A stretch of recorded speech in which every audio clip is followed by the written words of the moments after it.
আপনার ডিএম কি ইগনোর করছে আপনাকে? আপনার ডিএম কি ভয় পাচ্ছে এই রিলেশনশিপটাকে অ্যাকসেপ্ট করতে? তাহলে কি করবেন? উপায় কি?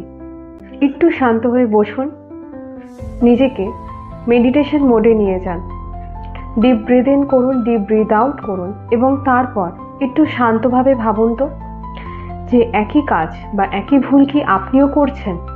আপনিও কি ভয় পাচ্ছেন লোকে কি বলবে? যদি আমি নিজেকে টুইন ফ্লেম হিসেবে মেনে নিই বা আমার টুইন ফ্লেমের জন্য বাঁচি, এই জার্নিতে যদি আমি সমর্পণ করে দিই তাহলে লোকে কি ভাববে? আমাকে কি এই সমাজ মেনে নেবে? আপনি যদি একই ভাবনা ভাবছেন, তাই কিন্তু তার রিফ্লেকশন আপনার টুইন ফ্লেমের মধ্যেও হচ্ছে, কারণ আপনারা দুজনে সেম সোল।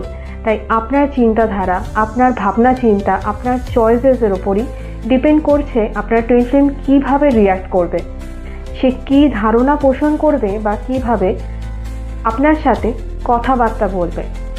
তাই যদি আপনিও ভয় পেয়ে থাকেন, সেই ভয়টাকে হিল করুন, নিজের সেই ফিয়ারটাকে থেকে বেরিয়ে আসুন, নিজেকে এটা আশ্বাস দিন যে আপনারা কিন্তু সেম সোল, আর আপনি যেটা করছেন সেটা নিজের জন্য করছেন, নিজেকে ভালোবেসে করছেন, নিজের ভালোবাসার জন্য করছেন।